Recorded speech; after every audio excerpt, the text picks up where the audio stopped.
Kansas, 1224 Pine Drive, West Hewlett Water. I got some emails from Ken that he had promised at the IDA meeting I could have.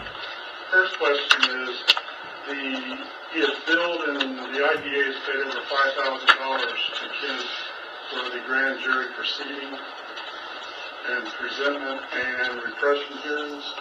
And the BOCC chairman was mentioned.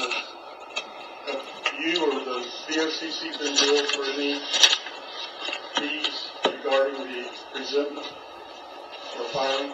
Not to my knowledge. Okay. On March the 6th, these emails, 4 emails on March the 6th, which is the day that everybody says everything runs out at midnight. It starts at 7:58 in the morning. Basically saying, and this is Victoria Avalon. Victoria, what is your interpretation of an expiration of a pellet time on March the 6th, 2015? Is that 5 p.m. today? That was Ken's question. She answers at 8:10. Let me get back to you on that. I need to look at the rules just to be safe. And I've got a meeting in a few minutes. What are your thoughts? And can you share what your client's plans are? Ken, at 10:49, take a look at Rule 2.525 S3, Slaughter Rule of Judicial Administration. Not till 8 minutes after 5, the 6th, Avalon says, sorry I didn't respond earlier, it's been a crazy day. To answer your question finally, I think those time limits expire at midnight tonight. See Florida Rule Judgment Administration 2.514A4A. Then Monday the 9th, there's still a question. Now, remind you, the presentment and that was already released on the 7th, on Saturday. There's still questions on Monday between Ken and Victoria Avalon in the State Attorney's Office. On Tuesday, there's 3. Now, what's interesting is these 3 are going on at the same time there's an IDA board meeting. They started that morning at 8:30, and I've got 3 emails at 9:18, 9:22, and 9:30 regarding the release. The last one from Victoria Avalon says, we're on the same sheet of music. My supervision simply would feel more secure if we got the judge's order first. If we're in agreement, I can present or represent our agreement to the judge and not have to have a hearing regarding it. So they filed. Go ahead for a second. They filed at 2 o'clock that afternoon and it's finally released at 3 o'clock. So I'd like an answer as to were these emails sent during the IDA meeting and is it still in question at 9:30 in the morning? Okay. The emails were sent during the IDA meeting. I mean, it's obviously IDA-related business. I don't see that there's anything wrong with me sending IDA emails. And in my mind, Don, there was not. I mean, the purpose of me telling you about those emails and volunteering to provide them to you, and I think record time from the time you requested them, was that there's no question in my mind. The purpose, I initiated that email string on Friday the 6th. I started it.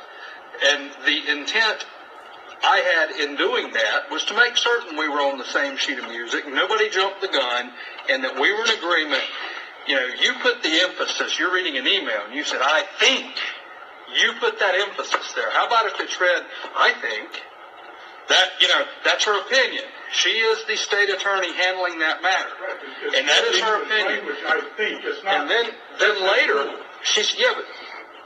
later she says, as I earlier discussed, the repression proceedings became public record ancillary, is the word she used, ancillary to the release of the presentment. So, no question in my mind that the repression proceedings became public the exact same time as the presentment. That is her opinion. What she's saying is they were getting a flood of public records requests in her office, and her supervisors did not want to release those records without a court order. We agreed what the law was. I said, sure, file your motion, no objection. We agree what the law is. It's all public record. That's the plain English explanation. Could you give me statute or rule where it's okay for you to discuss with other members of the presentment other documents that are sealed? Can you give me a statute? I can't, not right off the top of my head, but I can tell you that amongst those who were served with the presentment, for instance, how do you think Ms. Hernandez and I, we both got copies. How would we determine what we were going to file without discussing the presentment, etc.? For amongst those who got copies, they're just not supposed to. You can even disclose on the fact that there is a presentment. You cannot disclose the contents of the presentment. So it's a fine line there that they draw, but that comment was made to me by Mr. Hill himself at one of the hearings. Something you just said. You can say that you got it, but you can't talk about the documents themselves, what's inside of it. You said at the last meeting that Bill Lambert asked you when this document expired. I said I can't talk about the contents of the presentment. There are two separate things you guys are confusing. Repression proceedings and presentment. So the repression that was sealed under a separate document by the state, you're saying that you could talk to anybody about that document?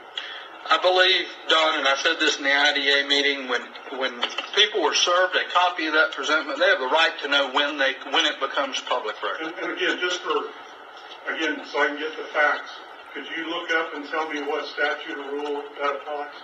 I don't even believe Victoria Avalon could find that, but she said, I think that the law is it becomes public ancillary to the presentment. Okay, and that's why we agreed on the motion. I'll get with Victoria Avalon. Thank you.